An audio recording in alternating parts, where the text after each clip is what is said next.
Natatakot ka bang magmanok dahil sa aratay? No problem yan dito. Ang sakit na pwedeng umubos ng mga manok natin, marami. Pero isa doon yung pinakadelikado or tinatawag na aratay, Newcastle's disease. Isa din sa pinakadelikado, fowl cholera, coryza na sakit, at yung borsal disease or mas kilala sa tawag na gumburo.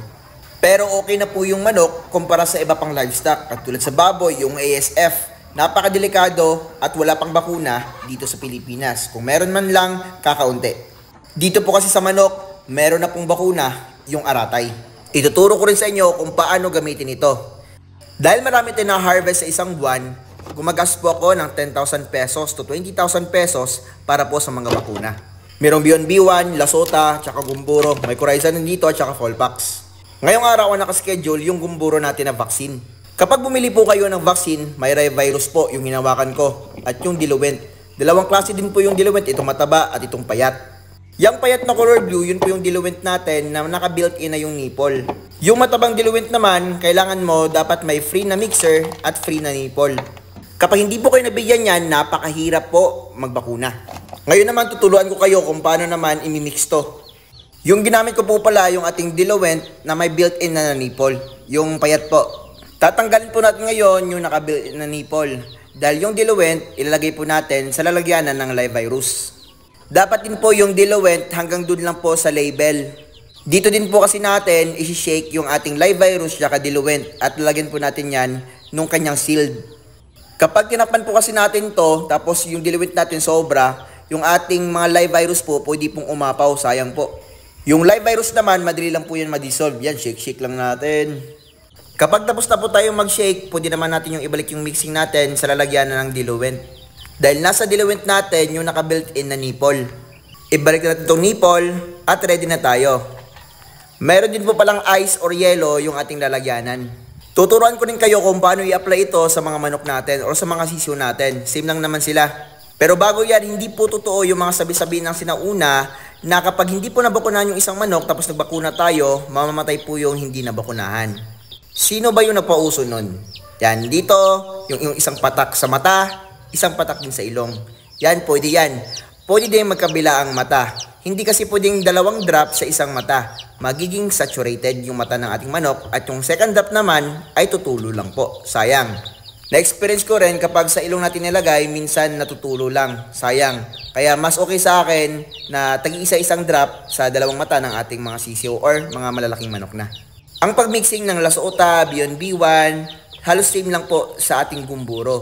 Yung Coryza naman, injectables po yun. Yung Fallpax vaccine ay tinutusok po sa wing part ng ating mga alagang manok. Itong sisyo naman na ito, ipapakita ko sa inyo yung dalawang drop sa isang mata. Yan o, tumutulo po yung pangalawang drop, no? Kasi nga po, saturated na yung kanyang mata. Ang meaning po ng saturated, hindi na po enough na mag-absorb. Yung isang bakuna din po is good for 1,000 dosage na. So, 1,000 na manok. Yung isang bakuna po is good for 1,000 na manok.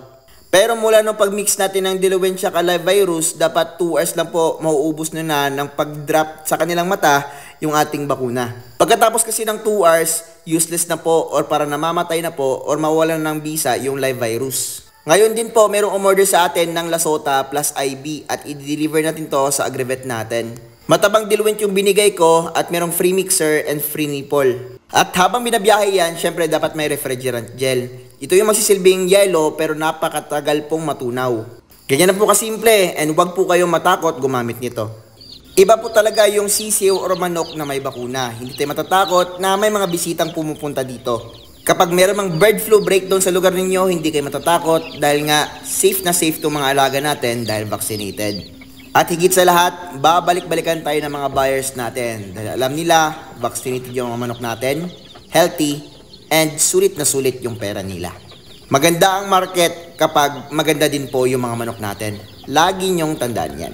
Yan, special breeding pen natin. Yan, dito sa ating isang breeding pen. Dito yung ating G-Fowl. Boston sweater, tsaka straight sweater. Yan.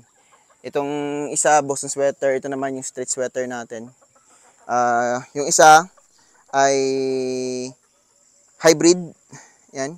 And ito namang isa is ang ating Boston sweater na lalaki. Yan.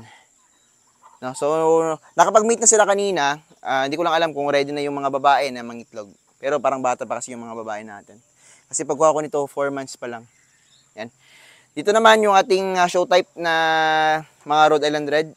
Yan. So, hindi pa ka marunong humapon to, kaya dito na sila sa baba. Yan, special na special. Bukas makita yung kapugian ng lalaki natin. Yan. And ito po sila, no? 5 months old, pero nagka-sisyo na po yan sila. May dalawang hatch na ako. Andun sa ating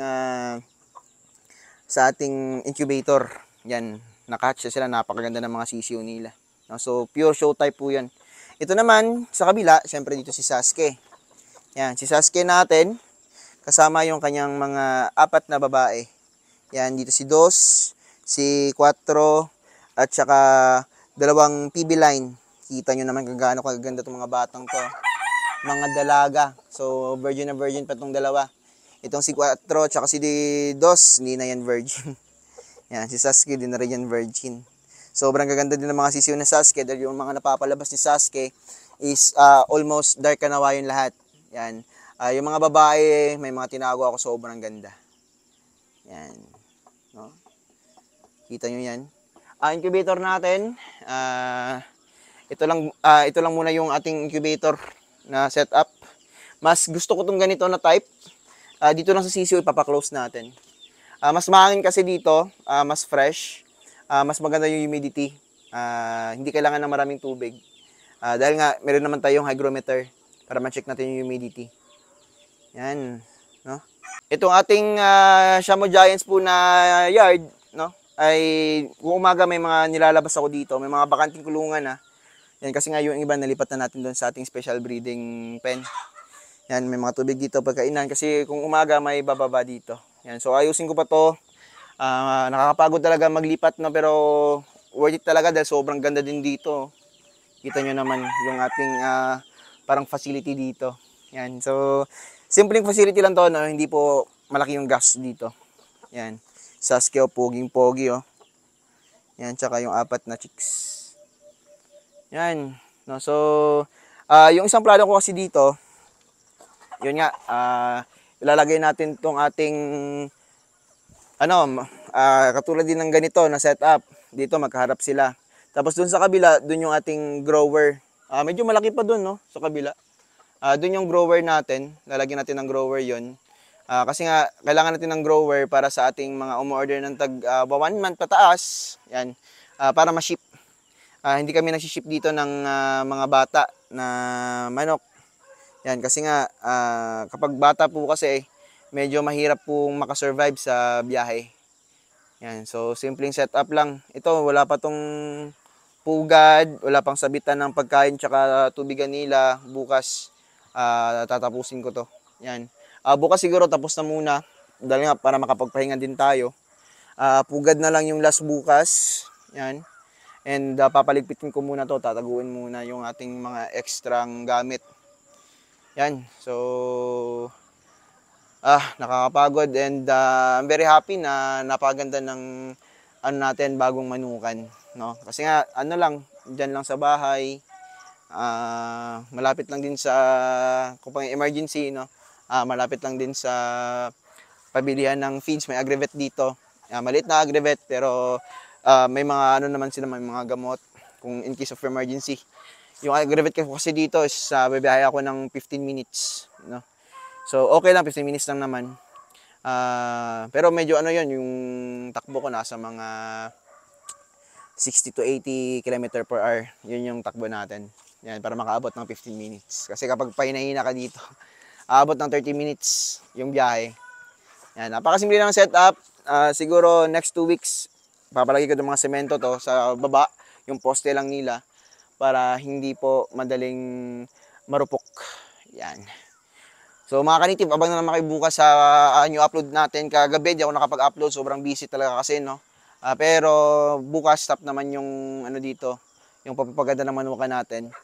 Yan, para makapag-vlog muna tayo and mapakita namin sa inyo yung ating mga breedings. Yan.